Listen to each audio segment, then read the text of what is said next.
Ce module va porter sur la construction des compétences langagières chez un élève avec autisme. Effectivement, lorsque nous accueillons un enfant dans une classe, dès la maternelle, mais tout au long de sa scolarité, il faudra travailler les compétences langagières. Et cela n'est pas simple parce que les enfants avec autisme sont atteints de troubles de la communication verbale et non verbale, et construire des compétences langagières peut cependant se faire que l'enfant parle ou ne parle pas. Ce qui va vraiment être plus compliqué, c'est de construire ces compétences langagières avec les problèmes de relations sociales, parce que, avant tout, enseigner, c'est communiquer avec un enfant, et là, l'obstacle va être à lever, mais n'est pas insurmontable. Nous verrons au cours de ce module comment faire pour que l'enfant communique un minimum afin de construire ses compétences.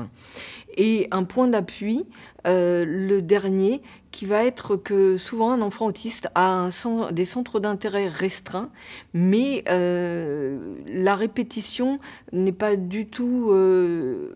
la répétition ne lui pose pas de problème, bien au contraire. Et ça va être un appui pour favoriser la mémorisation du langage. Il est donc essentiel aussi que tous les enseignants qui accueillent des enfants autistes aient bien en tête qu'il n'y a pas plus de déficients intellectuels chez les enfants autistes que chez les autres élèves accueillis dans les classes.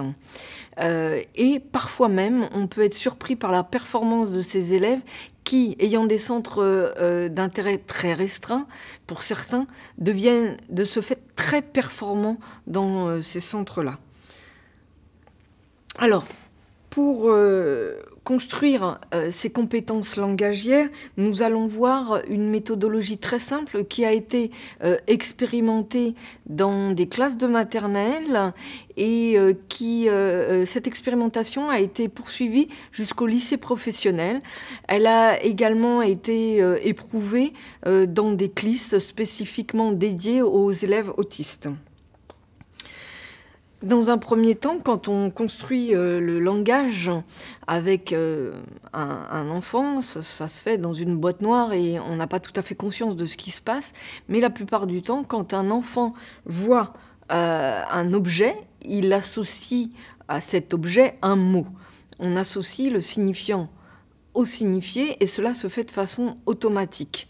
Et petit à petit, à force d'associer au mot pomme, par exemple, une pomme jaune, une pomme golden, le nom de pomme, eh bien, quand un enfant voit une pomme rouge, il associe encore le nom de pomme et petit à petit, il y a une généralisation et la construction du concept. Pour les enfants autistes, ça ne se fait pas aussi simplement. Effectivement, ça ne se fait pas automatiquement. Quand on voit en plus un chien, si on voit le caniche de la voisine et qu'ensuite on rencontre un berger allemand, il est vrai que le caniche ne ressemble en rien au berger allemand, et pour un enfant autiste qui a vraiment le souci du détail, ça n'est carrément pas deux chiens, ce sont deux animaux totalement différents, et un chien appartient à la classe des chiens uniquement parce qu'il aboie. Mais on ne peut pas dire qu'un chien a quatre pattes, deux oreilles, des dents. Le caniche a le poil frisé, le berger allemand ne l'a pas. Il y en a un qui est petit, l'autre qui est grand. Donc ça met vraiment beaucoup de complexité pour un enfant autiste. Donc, pour ce faire, nous sommes partis d'un imagier que nous avons construit au fur et à mesure des besoins rencontrés avec les élèves.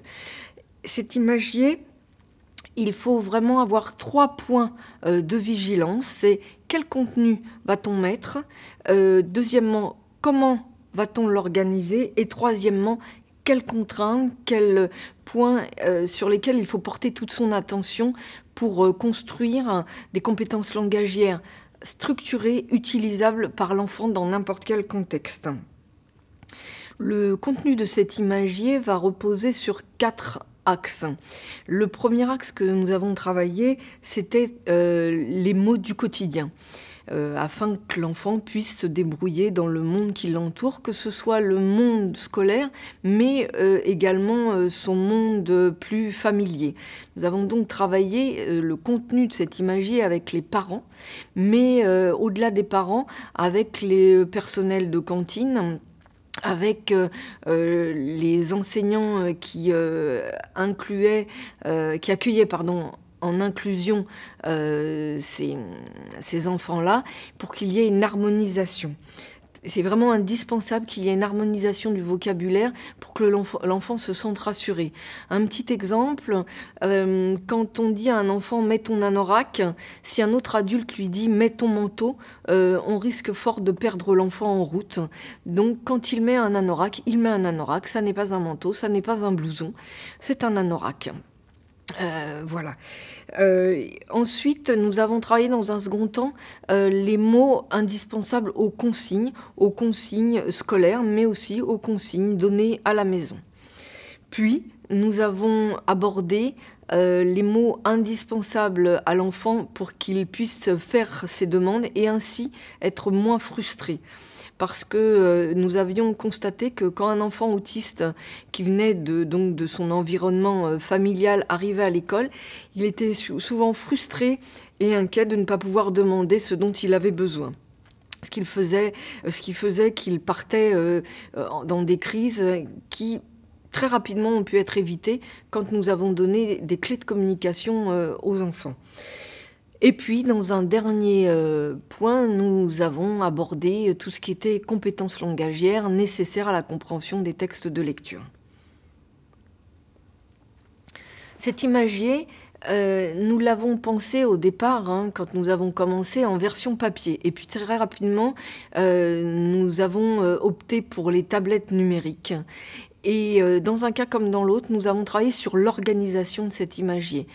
Que ce soit sur une tablette ou sur une version papier, il fallait que l'enfant puisse très rapidement sélectionner dans quel contexte il allait aller pour trouver le bon mot pour communiquer. Alors si c'était dans un classeur, il y avait un petit lutin, plutôt qu'un classeur, il y avait le lutin qui était pour manger à la cantine, tout le matériel utilisé. Pour travailler en classe, il y en avait un spécifique. Pour la récréation, il y en avait un autre. Et pour aller faire les courses, il y avait un autre lutin. L'avantage de la tablette, c'est que sur la page d'accueil de la tablette, on peut directement cliquer sur le contexte et ça donne une facilité d'utilisation très importante. Et surtout, quand l'enfant grandit et que son parcours scolaire s'étoffe de plus en plus, pour ceux qui sont arrivés par exemple en lycée professionnel, il était essentiel que la capacité d'accueil des mots soit de plus en plus conséquente. La tablette est l'outil idéal. Nous avons la possibilité d'avoir les tablettes en faisant la demande par le biais de la MDPH lors des ESS et d'avoir cette tablette dans le cadre du matériel pédagogique adapté. Donc la tablette nous a facilité l'organisation, mais cependant, nous pouvons utiliser des petits classeurs papier avec des images que nous mettrons sur chaque page avec du velcro pour que l'enfant puisse prendre l'image et manipuler l'image et l'emmener si nécessaire dans son contexte. Par exemple, pour aller acheter du pain, il peut très bien partir avec la représentation du pain pour bien mémoriser, voire montrer le pictogramme et rentrer dans un mode de communication. L'avantage de la tablette, c'est qu'il n'aura qu'à cliquer sur le mot pain ou sur le mot baguette et la tablette va faciliter l'entrée dans la verbalisation en énonçant le mot « cliquer ». Et petit à petit, l'enfant, à force d'entendre le mot, peut très bien être amené à le prononcer, à le répéter et gagner ainsi en autonomie. Cependant, s'il ne rentre pas dans le verbal, la tablette continuera à parler pour lui ou la version papier continuera à lui permettre de communiquer en montrant l'image. Donc nous allons prendre un mot par page afin de faciliter son utilisation Et sur chaque page, nous allons multiplier les représentations. Puisque ce sont des enfants qui ont le souci du détail, si la baguette est plus cuite chez un boulanger et plus pâle chez un autre, il faut quand même qu'une baguette reste une baguette. Donc il faut multiplier les représentations, et quand on va acheter le pain, on peut acheter une baguette, mais on peut également acheter un pain ou une croquise, et il faut que petit à petit, on donne les moyens à ces enfants-là d'avoir la meilleure adaptation sociale possible. Donc un mot par page, une multiplicité de représentations. Ensuite, un contexte, ce dont je vous parlais. Donc, si on est en version papier, on regroupe toutes les pages dans un petit lutin.